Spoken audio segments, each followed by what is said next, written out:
Hey everybody, Lauren and Dan from Puerto Vallarta, where we've lived now for a few months as full-time permanent resident visa holders. Now lots of people have asked us about that, our friends abroad who are interested in maybe pursuing Mexican residency, but especially since we've gotten here in Mexico, whenever we're talking to people that have moved here and we tell them that we are permanent, they tend to respond with surprise. How did that happen? How could you get permanent residency status at your age? Most of the others that we've met who have moved here are under temporary residency visas, or maybe even still visiting as tourists while they try to figure out a long-term plan. So we thought we'd make a quick video to show you how things unfolded for us. Now, a disclaimer right away, your experience might vary. There are tons of videos, how-to guides, and instructional posts out there on social media and elsewhere online that don't align with what happened for us. But if you're looking for the steps that we followed, resulting in both of us getting permanent residency visas in our 40s, here it is. First, we did tons of research. We read online articles about getting Mexican residency. We bought and read different books. We watched a million YouTube videos. And whenever we were on vacation visiting Mexico, while talking about our long-term goal of living here, we would talk to others who had already done so. And through all of that, we came across a ton of misinformation or discouraging things that were said that made it seem like we'd be wasting our time.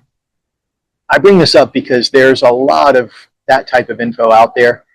But as you're going to see in this video, our experience went even better and faster than we ever expected it to. First of all, the best informational resource that we came across, I'm going to give them an unsolicited plug right now, is the Mexico Relocation Guide. We came across Mariana's site a few years ago. We read all of the free content that is out there. There's a ton of it. But eventually we did pay the fee for a lifetime membership. It was a few $100s. I don't recall exactly how much, but I can say it has been well worth it because it's been so helpful to us during the residency visa process. There are tons of available resources on the Mexico Relocation Guide that are constantly being updated. So here in PV, we've been using the guide for information not only on immigration facilitators that we worked with, but also with healthcare resources, support on things like our RFC, banking, realtors. We've used Mexico Relocation Guide many times since our move here, and we highly recommend it as a resource if you're seriously considering moving to or living in Mexico. So all of that said, our next step was to reach out to our local consulate. Living at the time in Cincinnati, Ohio, we found that the closest Mexican consulate to us was actually in Indianapolis, Indiana, a couple hours away by car from our home. We had read online about certain consulates being better or easier than others when it came to accommodating residency applications. We also saw and heard horror stories about some not having openings for several months out. So we just decided to start with the closest one to us, the Indy location. Now, apparently some consulates do have online scheduling portals where you can see any available appointment slots. Indianapolis didn't have this, so we just had to email them at their general mailbox. I'll put that up on the screen. We emailed them requesting an appointment to submit our visa applications. Now, this was during December of 2024 when we first reached out to them. The very next business day, I think it was the following Monday, we received an informational email. I'll put this up on screen for you. It's a lot of small print though, so you're welcome to pause it if you want to look at it in detail, but I'm going to cover the gist of what it says here. It was a thank you message, and it indicated, first and foremost, that this consulate in Indianapolis can only accept visa applications if you live in certain counties in Kentucky, Ohio, or Indiana. They do have a convenient link on their website to the eligible counties from each of those states right there on the website that you can look through. So if you're watching this video and you happen to be a resident of a county in one of those three states, there you go. If not, then you want to reach out to your local consulate or one of the others that are in the United States that accepts applications from anywhere. That would be your next step. Again, going back to the Mexico Relocation Guide, they have a lot of information about the different consulates throughout the states that can help you if you're shopping for the right one. Back to the email. It goes on to specify that to request an appointment, you need to download the completed visa form and submit it via email along with all requested supporting documentation. And they ask that you consolidate all of this into one PDF file before sending it in. The email contains a link to the actual application, and this is something you can also find right on the consulate's website. It's the same form that they'll email you a link to. I'll show you in a moment the couple specific areas of the application that you want to pay special attention to, as they contributed to our being able to get permanent residency instead of temporary visas. The email goes on to say, in addition to the completed application, you'll need a photocopy of your passport's data page. But there are a couple caveats here. If your passport expires within 6 months, it's going to be declined. And you need one blank visa page in the book, because that's where they're later going to apply the visa sticker once it's finalized. So if you need a fresh or a renewed passport ahead of applying, that's going to be your next step. Next, it calls for a passport-sized photo. We went out and spent the $20 at a Walgreens to buy passport photos.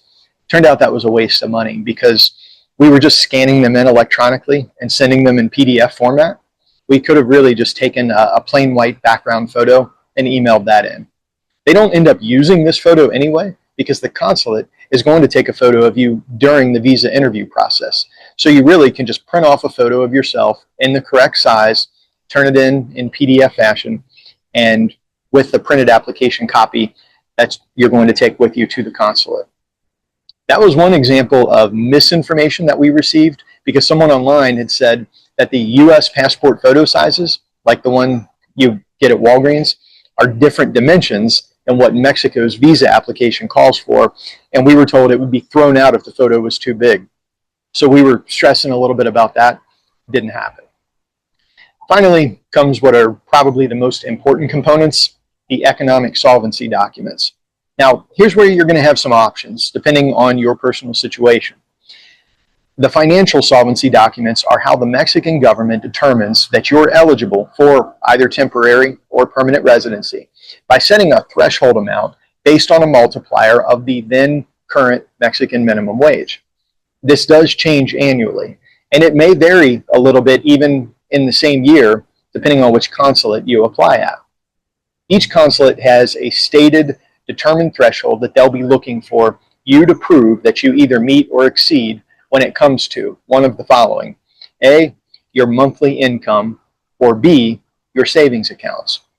So as I said, depending on your circumstances, you might qualify for temporary status based on your monthly earnings, but maybe not your savings.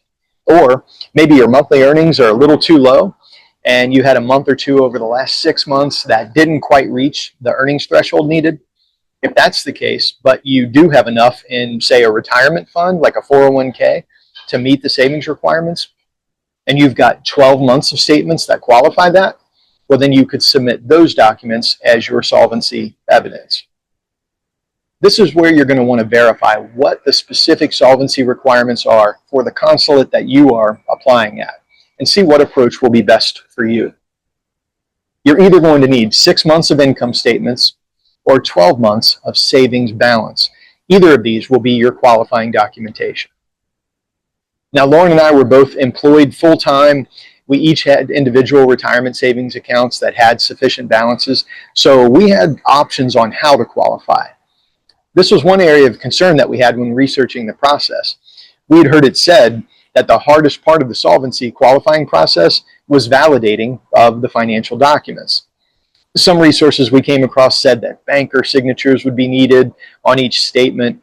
Others said that you would need an employer verification letter, that your paycheck stubs, needed to be validated. We saw a lot of misinformation, or at least things that ended up not applying to our situation. So we chose to apply using what was the least amount of supporting documents that would possibly be needed. For Lauren, who's self-employed as a contractor, she just sent in 6 months of earnings. So 6 monthly invoices and the corresponding 6 payments that she received for those invoices.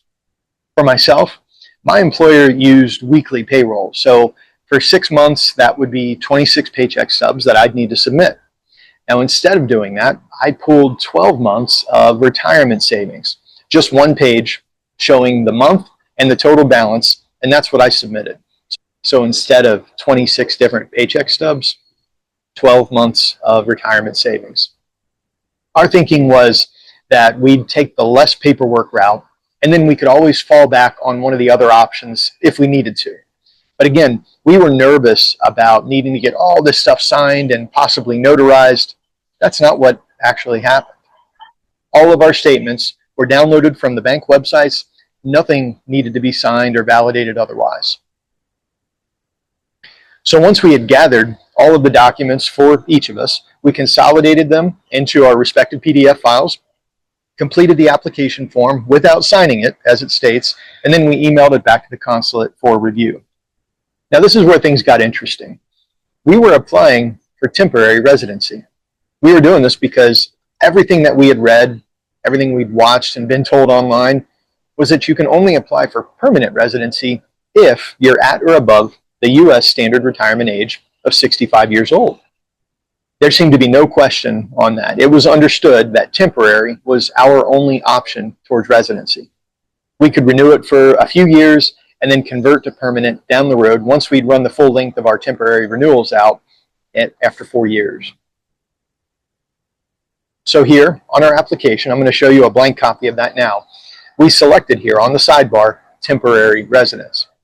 But over on the length of stay in Mexico category, where it asks how long we plan to stay, we selected definitive.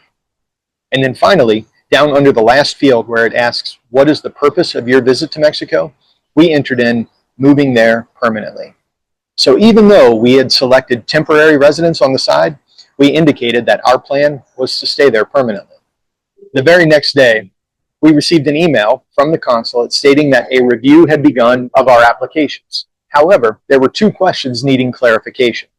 First, for both applications, it said you marked the length of stay as definitive, but the type of visa we were applying for was temporary residency. And then it said, please clarify which type of visa do you wish to apply for. Next, it said for both applications, what is your desired travel date? If it was more than 2 months in advance, it says you have applied too early. So we replied concerning length of stay that our intent was to permanently reside in Mexico, but we didn't think we were eligible for permanent status due to our ages being in our 40s. And we confirmed that our next planned travel date would be within 60 days. We just hadn't booked our flights yet because we wanted to get the results back from our applications and our interviews.